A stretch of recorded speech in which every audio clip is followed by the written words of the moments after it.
Hello, everyone. Welcome back to the Star Family Wisdom podcast. It's so good to be here today. I'm Jenna Layden, the founder of Star Family Wisdom and also a former global vice president for Whole Foods Market. And Star Family Wisdom is a paradigm shifting podcast community and modern day mystery school for your spiritual and cosmic evolution. And today we actually talk a little bit about mystery schools and why it's important that we're bringing that back.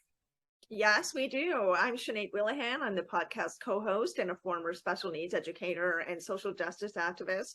And we love having these conversations here. We really, really love the guests that we bring on. They all have very different perspectives that have some overlap and some similarities, of course, but they all have very different life experiences. And, no one speaks the same way from their experience as someone else, even if they've had similar paranormal experiences or they believe, they might share the same philosophy about what's going on in the world. Each one brings so much variety. And Heidi Holly, her name is actually Heidi Hollis. You can understand why I'm giggling about her name once you start listening to this episode, because I just could not get it right. So we have a theory that Sinead and Heidi have a past life connection and that maybe Heidi's name in the past life was Holly or something. We're trying to figure it out. Who knows? But yeah, she herself represents so much variety because she's had so many different kinds of experiences, and she really goes into those. She tells us stories from her early childhood, from even a little bit of pre-birth memory, and then early on in her life as well, the teenager and all the siblings who also witnessed a lot of the strangeness that was going on in, for example, the family home for a while, and then up to college and up to now. I mean, she really has had a lifelong experience of very bizarre and very diverse paranormal contact. It's pretty fascinating. Yeah, and it's her mission, it's her purpose to help bring light to the paranormal in both ways. I mean that in both ways, both bringing light to, the shadow aspect of that, but also just helping to expand our understanding of our spirituality and how the universe works and what is true and what is possible. And for those who don't know Heidi has a podcast on Coast to Coast AM also. It's called Dark Becomes Light. So go check that out. She has some awesome conversations on these topics there as well. But in this episode, we get into Heidi's personal experiences and, what has led her to this place to be this explorer and leader of the paranormal kind of unfoldment and this exposure, I guess, of these phenomena. So she really brings us into her creative world and how she expresses her experience through her creativity, her authorship, her comics, and her cartoons. But here on the podcast episode, she's talking about not just the work she does, but how it's affected her, how it's affected her life, and what she's able to bring to other people as a result of her experiences and her perspective, which is really quite balanced and neutral overall on a personal level. She's experienced the dark and the light, so-called. And so we ask her about that. How does she manage juggling the two? Yeah. She really is this representation of bringing the light and dark into balance, as we're learning about all of this. And this is a special 2-part episode. So because we go into a lot of like juicy mystery topics, we want to give you kind of a starter part of the conversation with part 1. And then we'll come back in the next episode with part 2, where we get into some bigger picture things around these times of change and, what Heidi believes to be true about why we're here and what we can experience, what we might experience during our lifetimes here on Earth. So this is a big conversation. We haven't gotten into a lot of these sorts of mystery and some of the spookier aspects of the paranormal. We've had some of those sorts of conversations, but Heidi's experienced the full gamut. So we talked about some of that with her, on her podcast. We were on her podcast recently, so you can check out those interviews if you're interested. But this is a really cool conversation with Heidi. So we're excited to get into it, and definitely tune in for part 2 so that you don't miss the rest rest of the juicy conversation, and like and subscribe, and make sure that you are sharing with anyone who might find this conversation helpful or supportive, or for any curious minds out there. We are opening all of the curiosity in this conversation. So thank you for being here, everyone. And we'll get into part 1 now, and we'll see you on the other side. See you on the other side. Okay. So Heidi, your books are kind of spooky, but like not from a standpoint of like deep, dark, like fear, rabbit hole stuff. Like you're really focused on like the mystery and the suspense around a lot of these phenomena that we're trying to figure out. So it sounds like you bring like this really cool balance between a little bit of the spooky mystery, but also like keeping it a little lighthearted and not taking it all too seriously. Is that right? Yeah. I mean, something that we were just speaking on too, that, I think when people are receiving information in fear, they're not as inquisitive. They're more likely to close that book or close that door and never refer to it ever again. So I'd prefer to speak about these topics as I do any other topic. I might joke, I might, laugh, I might cry, I might be upset, whatever, get angry, all the emotions instead of always the flashlight under the chin mode.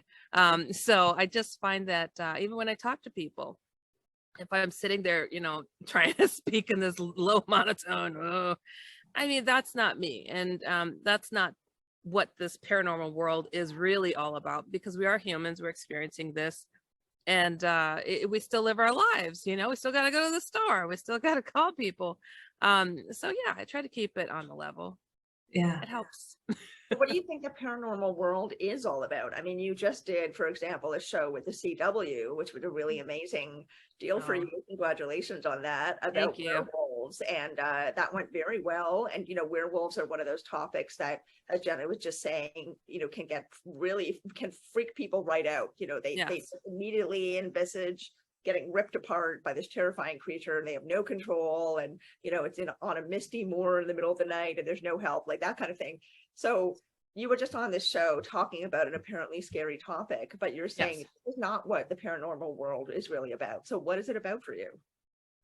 Well, the topic of werewolves, because they are known to be very much like a serious predator to people and livestock, that can be rather intimidating. But in all honesty, I've only heard of them really attack livestock, but intimidate people. Like on the TV show I did for the CW called Mysteries Decoded, which anybody can watch. It's on the app for free. The CW app is free. But when it comes to the paranormal, because I deal with probably the worst subject known to mankind, the devil. I deal with demons. And people are like, how do you sleep at night? I'm like, usually on my left side until it goes numb, and then I roll over. But, I have no doubts in where I stand and how to handle these things. And sure, I don't like the feel around me, but I don't let myself get intimidated, because I know the human potential is a lot more powerful than people realize. We have souls, and that's what these things are after. But there's a whole lot of light in us to keep them at bay, and you just have to realize that. So the paranormal is anything that mankind is not acknowledging. That could be your soul. A lot of people have a hard time even acknowledging that they got a soul, which is kind of ridiculous. And but I think that the powers that be in this world, they know very well about our potential. Otherwise, they wouldn't be on such missions to hide so much. You've uncovered a 10-foot giant, bring it over to the Smithsonian. What is this? Why is everybody buying up acres of land in Atlantis? Underwater land. Yeah, why are they doing that? Oh, that's a myth at Atlantis. Oh, but you're not allowed to go over in that area. don't look over here. Yeah, don't look here. It's like they know about our potential. They know what we have done in the past. They also know the influences from outside. Mm-hmm. That's paranormal. It's like, I think it's a crying shame that we haven't taken it upon ourselves to look more. There's a lot of us out here that are doing it ourselves. Yes. There's a lot of conflict, among researchers, because they want they want to be the one to say they found it and, get that evidence. I'm all about helping people. Evidence is cool. It helps push other people to the reality of what's here. But the heart of the people, there's no time. Okay. It's no time to, try to make a buck off of everything. Sometimes you just have to, give of yourself and, it comes back to you. So the paranormal, I guess, is being anything that's out of the ordinary for the typical situation, but it really isn't. It's who we are. It's this world. It's this planet. It's us. Yeah. I love thinking about it that way because I think, there's like so much that's been like in the shadows, like so much that either has been purposefully hidden from us or we've hidden from ourselves by just not wanting to look at it. And it really is like this process of just like looking into the shadows and seeing what like we as like a humanity have not wanted to acknowledge, not wanted to like look at and pay attention to. And that's hard. Like it's hard when it is this unveiling of information, paranormal, or like what you were talking about, ancient artifacts and evidence about who we've been. It's hard when like that completely contradicts what some people have been raised with, been told about their lives. Like I know you encounter people all the time who are, kind of coming to you to say, oh my gosh, I can share this story now because like I have this story, but like it doesn't fit in the world that I'm a part of. Like, what has that been like for you as you've opened? Like this has been a lifelong experience for you, kind of encountering the paranormal and integrating that in your life. But as you are, as you've become this more kind of public, support system for people, how are you navigating that with people as we're peeling back these layers? For myself, it's always been a part of my life. So growing up in a haunted house, having multiple siblings going, did you see that? I saw it. Yep. It's like, well, let's turn on the cartoons again. So it's always just been there. And it wasn't something I questioned, is this really happening? I trust my senses. I always have people writing me like, I thought my eyes were playing tricks on me. Hold it. Are those the same eyeballs you use to drive to work every day? I think you can trust them. It's so silly to me sometimes. And I'm like, why? Why is that in us to think it can't be, just can't be.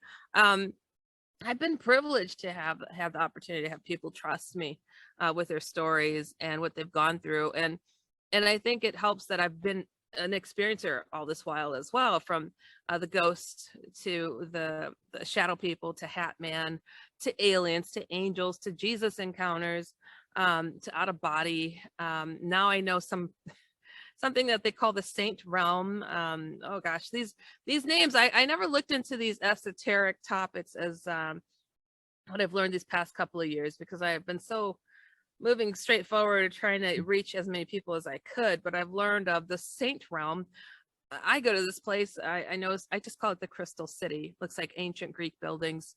I go there quite a bit. And people are like, the Ascended Masters or the Great White Brotherhood. And I'm like, I don't know your names that you're giving this place. All I know is it is, so I mean, so all these different things, I mean, it's all connected. There's a way to understand it, and I try to break it down for people and treat it like anything else, because it has always been for me. It's always been. And I've been more surprised lately that mankind has words that they've dubbed things, and I think it's hilarious. But it's just, all I could do is just keep on keeping on. I'm like, oh, Ascended Masters, really? I call him Jesus. Whatever you guys want to, put some fluff on there, hug a crystal. I'm just telling you, the man, he's real. He's done things. He's still very active. And the Crystal City, that's not the name of the place, but others have given it so much. And I'm just like, some things just are, without having to slap a mankind title to it. But I think I feel humbled in the presence of people who are reaching out. And I'm an occupational therapist, behavioral health specialty.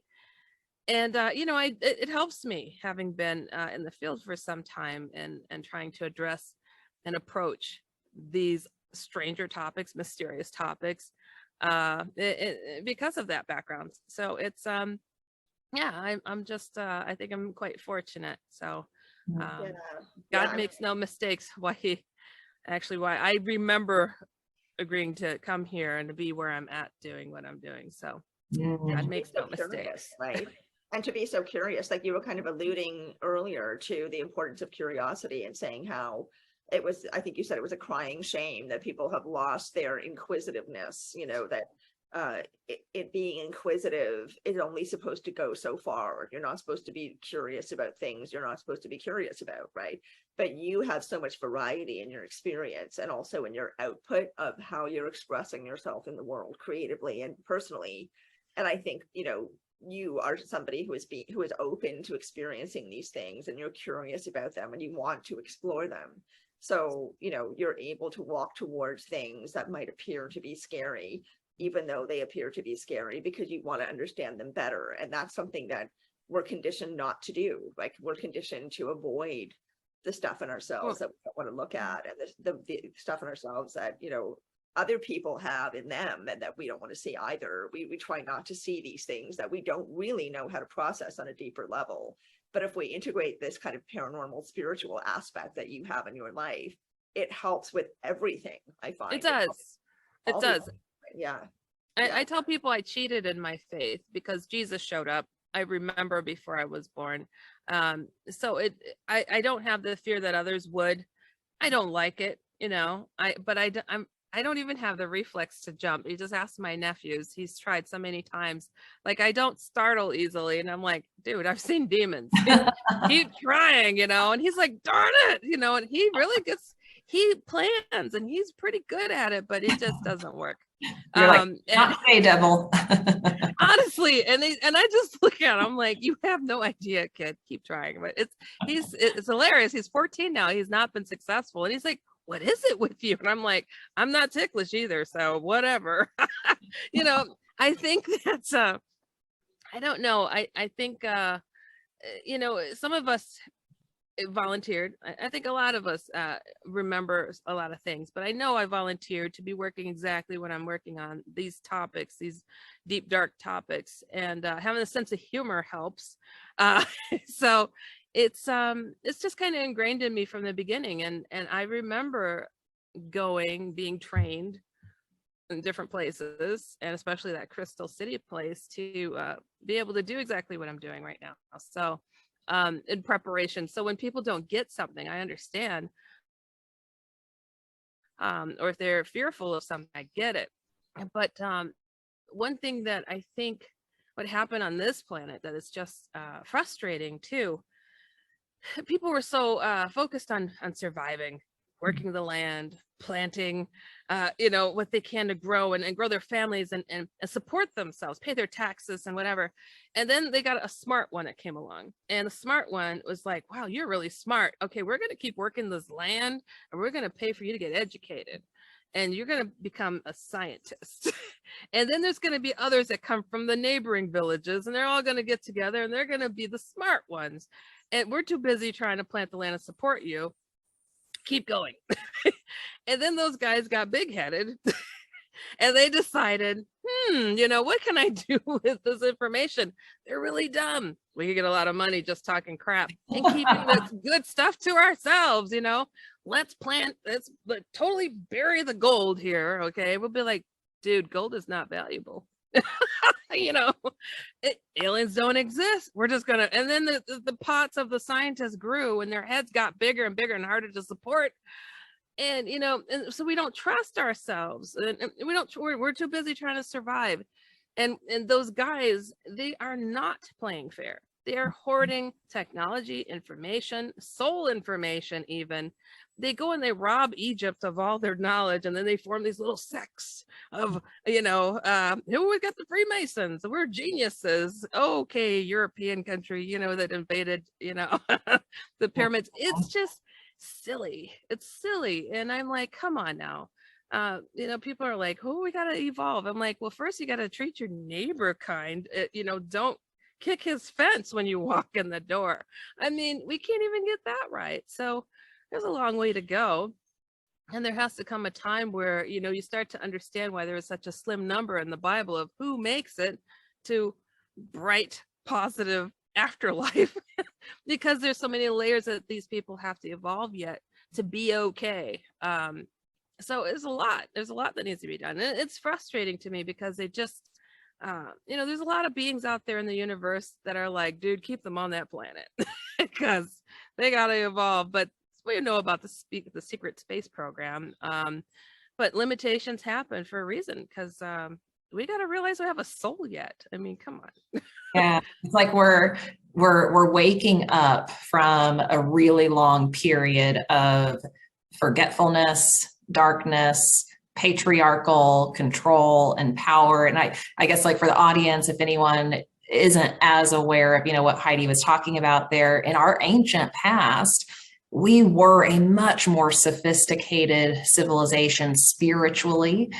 We were a more like elevated version of human, and we've been through these cycles of evolution and devolution, and we're coming out of one of those cycles where we went really far into the darkness. We devolved, and that allowed this like materialistic patriarchal structure to kind of take over, and a lot of our history's been hidden from us. And I think like what Heidi's referring to here is this just dysfunction that we've all been born into because of that is the challenge of our lifetimes to work through and to heal and to transform. And it sounds to me, Heidi, that you were so built for this mission to be a person who like doesn't have that fear, doesn't have that easy fight or flight response, so that you can like speak truth to power. You can be one of those people that helps integrate the light and the dark and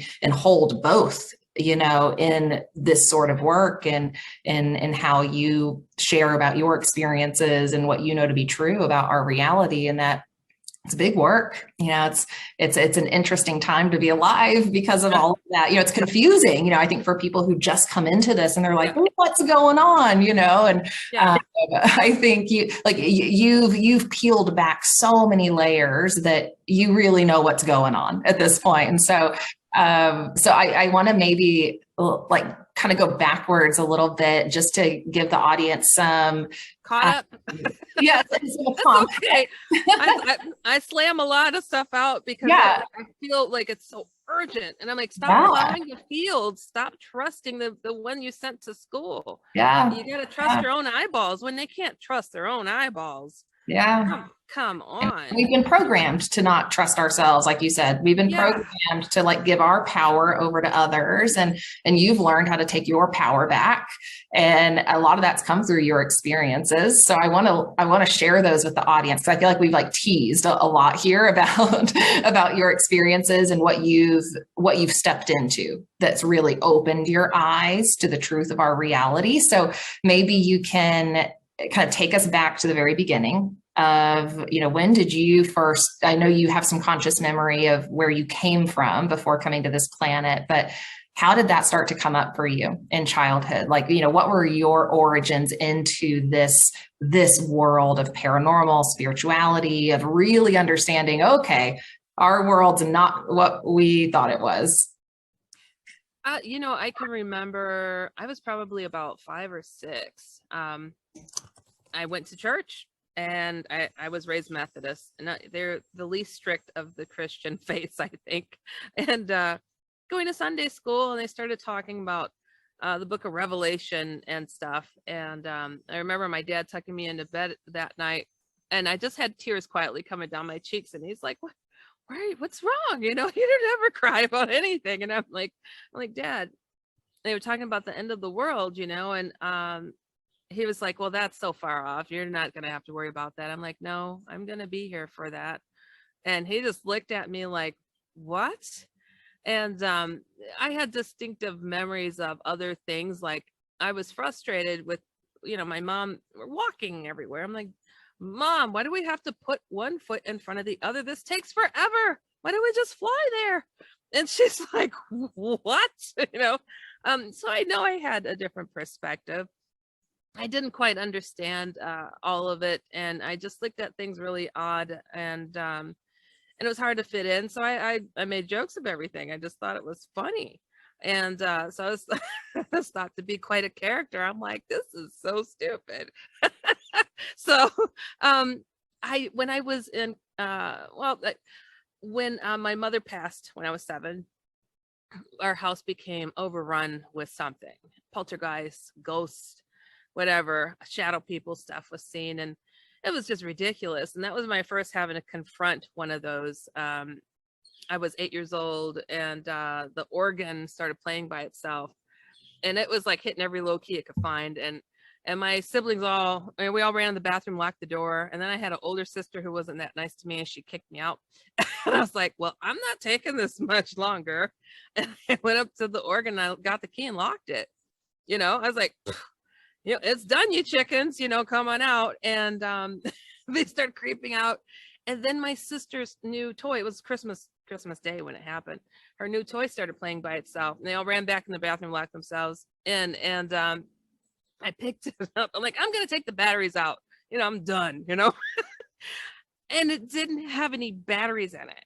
I was like, I couldn't resolve this. I'm like, okay, that scared me because I couldn't stop it. I was like, oh no. So it was a little bit nuts. So from that point, house was haunted. My dad and stepmother then they couldn't take it any longer either, so they built a new house. And they want to live someplace nobody had ever lived, and the haunting stuff that stopped. But then I started having out of body experiences, and I left footprints going up the side of the house. On the one that I really distinctly recall having, I woke up to this cold thing on my cheek, and I was like, what on earth this is? And and I'm like, it was the ceiling of the bedroom. And I was like, whoa, bam. And then flying out of my body and going through the neighborhoods and all this stuff, and seeing a new build in the neighborhood that wasn't there and getting it confirmed. And then it was like the next day I was outside playing with my sister, and it had the aluminum siding on the house, and the sun hit it just right where you could see it looked like heavily oily footprints going straight up outside my bedroom window, straight up the house. I was like, I showed my sister, and we're like, and I put my foot to it. I said, remember what I told you what happened last night? I told her, it's just like, that's your foot. I'm like, it is. And I called my dad over.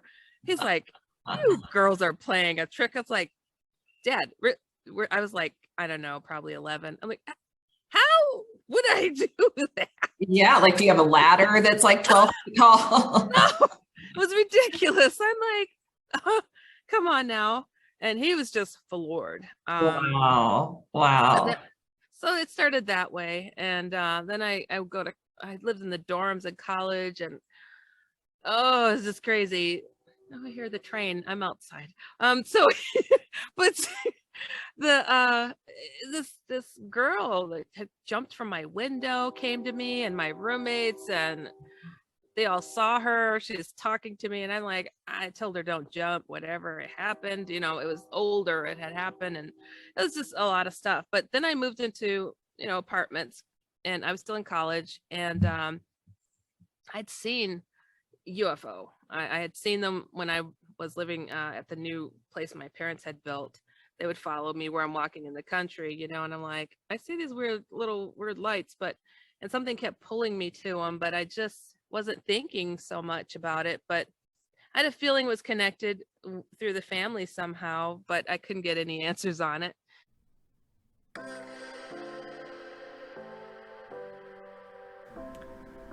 At Star Family Wisdom, we're here to support your cosmic evolution. And if you want to connect with angels on your own at home, we've got you covered. In our Spiritual Protection and Cleanse course, we help you connect with your guides and your angels, accessing that higher dimensional support system that is always there for you. They want to connect with you and help you, but you have to intentionally connect and slow down. And in the Spiritual Protection and Cleanse course, you'll get a meditation to help you connect with your non-physical team.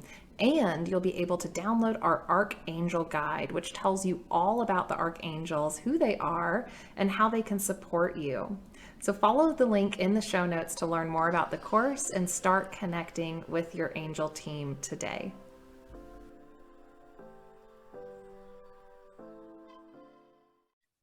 And then it really got interesting when I saw a shadow being following one of my friends. And I could tell you about that if you want. I mean, the first one I saw. Yeah, I want to quickly just reflect back for the audience that moment in your childhood when you and your family felt that negative presence in the house, and what you did when you went over to the organ, locked it, where you were like, nope, not happening today. Like, that was an act of power. And I think when, we are confronted by negative entities, any sort of negative dark energy, that is so critical for people to hold and understand for themselves, that when they're standing in their power, that is the light coming through them. And that Right. At a very early age, that was an act of power that you just took control of and just did. And most likely set you up with protection, from that point forward. Oh, I think it was an important note, that's for sure, in my life, because and it wasn't like I just ran out of the bathroom. My sister had tossed me out, so I just didn't care to be put into a fear situation. I just didn't. And so I did kind of take my power back with that. And I was sad that my siblings did not. They just, but something does run in the family with them, because they have all continue to experience odd things, but not at the level that I am. Yeah. No. With shadow people. So who are shadow people? What's that about? And what was that encounter like? So shadow people are a black mass that can take on different forms. And I have it on my website, shadowfolks.com or HeidiHollis.com. And I have all the different, it's like shadow cat, shadow cloud, shadow streak. And what these things like to do is to intimidate. They're kind of like a minion. They make a cute little cartoon of the minions, but hello, those are demonic minions working for evil doers. You know what I'm saying? So they get us desensitized to this stuff, and it's so, why are they doing that? Demons for children. Oh, great. That's awesome. Just saying. But but when it comes to the shadow beings, they do work for darker force, and one of them is Hat Man, but there's also a dark source out there. Like, people speak of the source. I remember coming from the source, but there's also a dark source, and these things pull their energy from there and take over. They possess, they obsess, and they cause people to digress and forget who they are. And they like to take advantage of people and take over. And if you see them, sometimes when they come closer, you'll see glowing red eyes. But they're not really talkative. They might sound like whispery. They might growl, but they like to pin people down, one of their favorite pastime events. But if you see them out in the world, they usually try to dodge out of the way. But sometimes they'll come right at you and charge you up too, and try to intimidate you.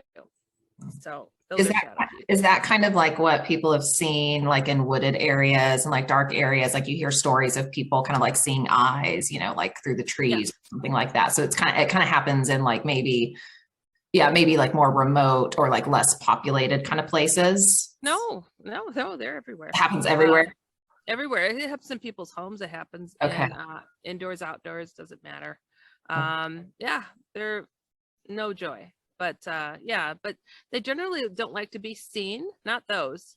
So they like to come in your home, especially when you're sleeping, and try to take advantage, pin you down, make you feel paralyzed. It is not sleep paralysis. Sleep paralysis is a medical condition. This is not. Sleep paralysis wasn't a conversation until I started talking about shadow people and the Hat Man phenomenon. And suddenly, oh gosh, she's got thousands, perhaps millions waking up to this presence. Let's give a scientific definition and forget that she's attached to this at all, because that lady was talking too much. So yeah, I put it out there because it's bogus. It is absolutely bogus. It is not sleep paralysis. Sleep paralysis is when your body essentially paralyzes you, so you can sleep. If you're having a dream of running through the woods, you're not actually kicking and walking about. It paralyzes your body, so you don't act out what it is that you're experiencing. But they're saying some people wake up prematurely and they think they're seeing something in the room. They all happen to be black shadowy masses, and some of them wear a hat and a suit. So Interesting. I'm gonna jump in here, Holly. Oh my God, Heidi, I keep wanting to no call problem. you said that happens all the time, Heidi. There's some incredibly loud construction happening beside me, so I've been kind of quiet here listening to you, so as not to bring in the background noise. But I'm very curious now to hear the story you were going to tell about the shadow person following your friend home. What ended up happening with that? You were 11 or 12, I think. Oh no. Okay. No, I was taking a break in college, and I went down to another state to learn how to do newspaper like stuff. And broad daylight, I was staying at her family's home over there, and her uncle lived a good distance away, and we would just walk over. And so we're walking, it was broad daylight, and we're going through it's like behind a school, a little bit wooded, but it was a paved path. And we actually saw well, she's walking, talking, and to my peripheral vision, I saw something moving, and I look over, and I saw this shadowy mass, what I call a head and shoulder shadow, jump from a bush to a tree. And I'm like, what am I seeing here? And she continues walking and talking. I'm like, and I'm seeing this thing scurry along the way. We reach her uncle's house, turn around to come back sometime later, and it followed us all the way back. And I'm beside myself by the time we get to her home. And I'm like, I said, close the door. And I'm like, I do not know what I just saw, but I grabbed a piece of paper and I drew what looks like a head directly connected to shoulders with no neck, kind of rounded black mass. I said, but I saw this thing following us. And I'm thinking my friend's going to look at this and just start cracking up, thinking I'm a nut. Instead, she looks at it and goes, oh gosh, not that thing again. Dad, he's back. And shows it to him.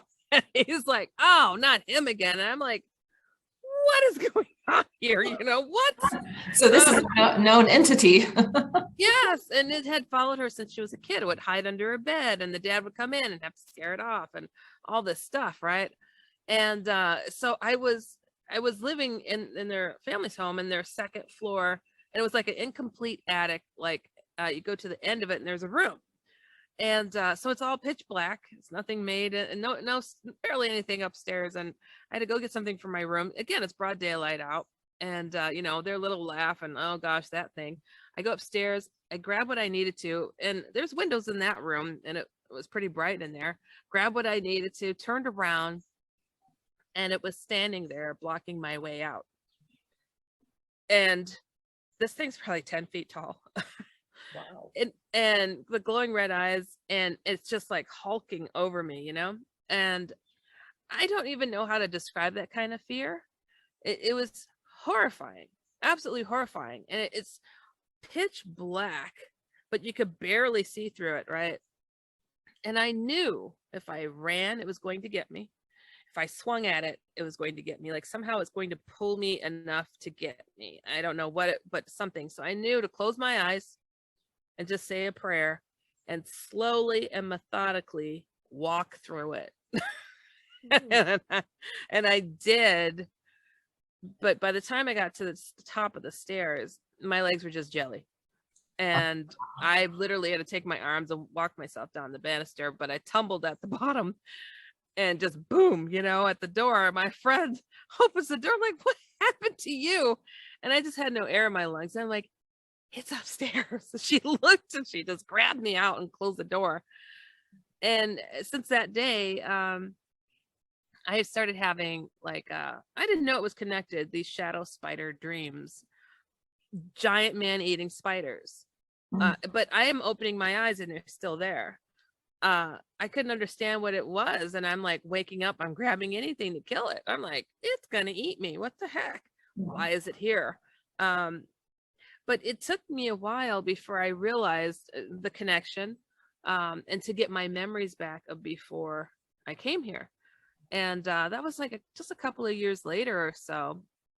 And this is so crazy. I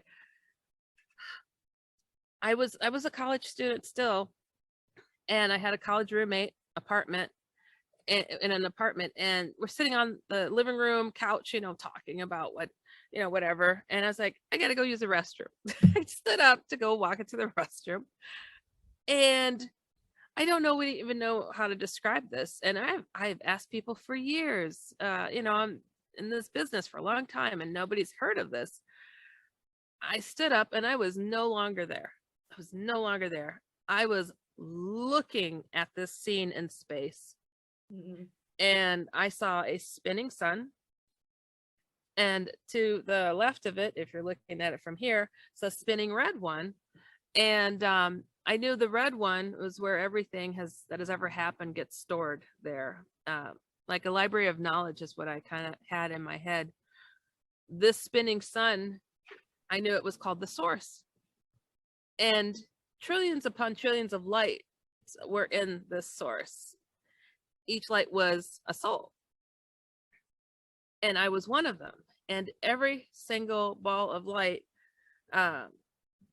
thoughts, ideas, goals, missions, things that needed to be done, it would pass through this clockwise, and every light or soul would contribute to the thought, and it would go to the center and become one.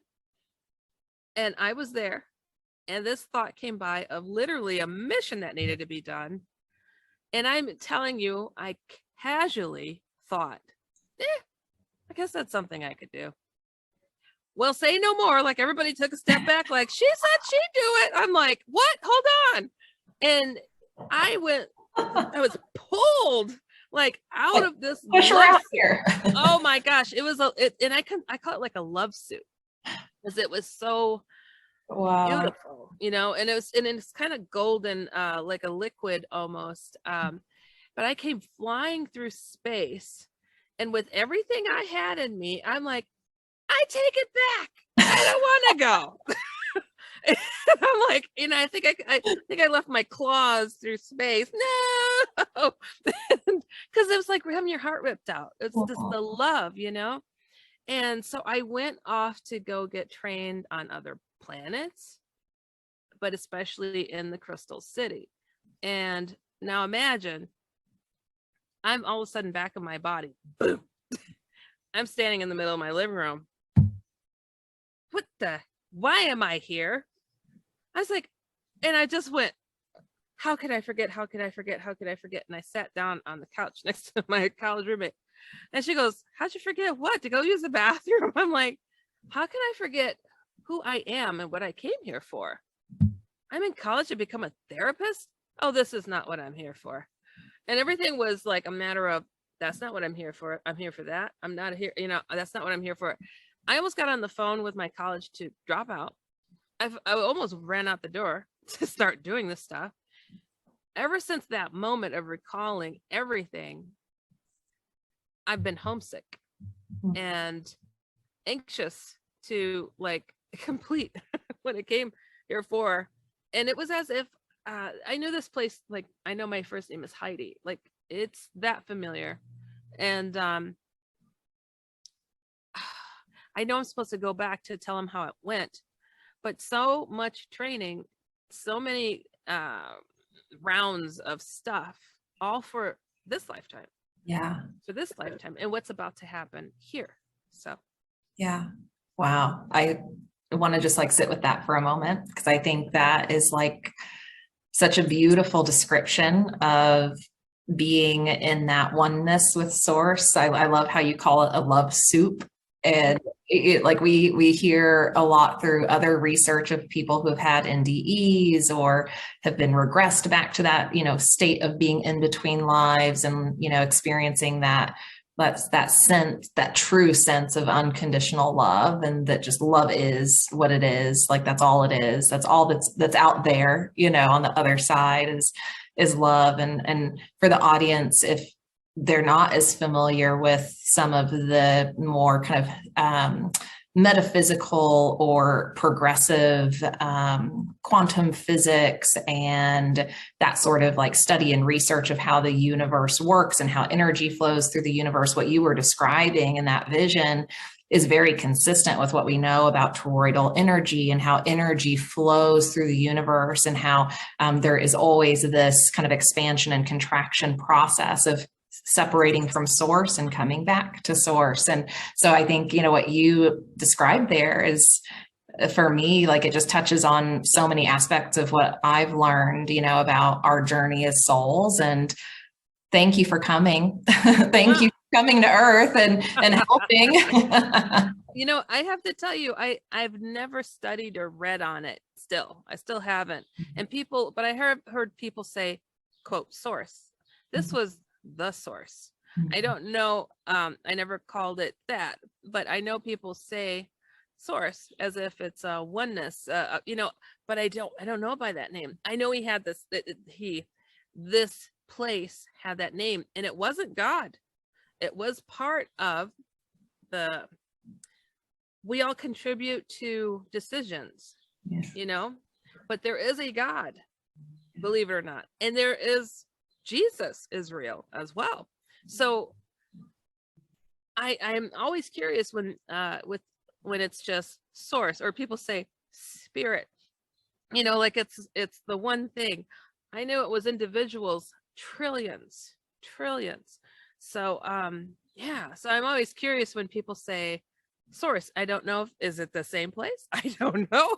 I know this was called the source. I have to go back to tell them it went this way or that way.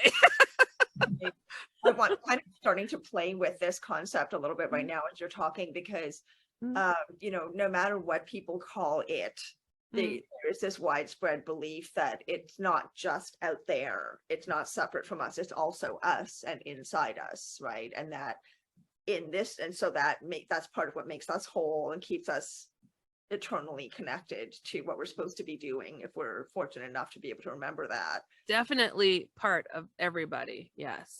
Yeah. So it's the same place then you guys are speaking of when it's just source. Yeah. That I'm curious. I'm asking because I hear people say source or spirit, and I'm like, that sounds like one, you know, but it's so much. But it's everything. We pull from it.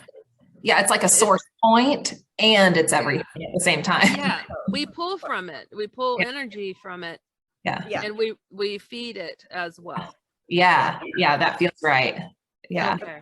It's everything all at once. Like that's my personal experience of it. That's I believe Jenna's experience of it is that it's one thing, but it's also everything and involves everything within it. So it's like you could say Earth is one thing, right? But on the Earth there's so much incredible diversity, countless, you know, literally countless diversity of life forms on Earth. We can't possibly categorize all of it, but we call it Earth. We just have one name for it, but yet it is so many things. You know, that's kind of of how I think of it.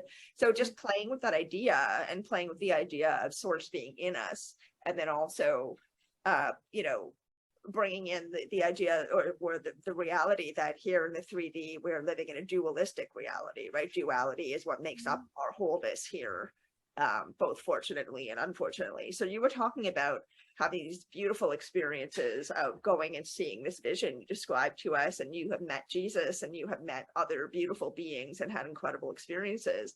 You've also had terrifying experiences with darker beings. So you're experiencing both.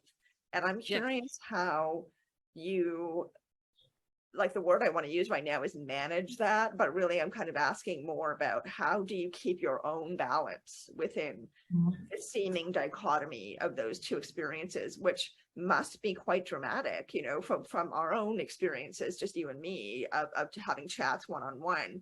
You've said like you've had the emotional reaction of terror, you mentioned that earlier, but then also this incredible joy and inspiration and peace and feeling more yourself than you ever have. So that's quite two opposite ends of the spectrum. Right. But you are feet on the ground, so-called, trying to live a human life in the midst of all of this. So how does that work for you? Well, after I got my memories back, it affects me. I feel like I cheated and understanding. It's been really, even though as a kid I had the reaction that I did, there was an inner strength. I didn't recall where it came from.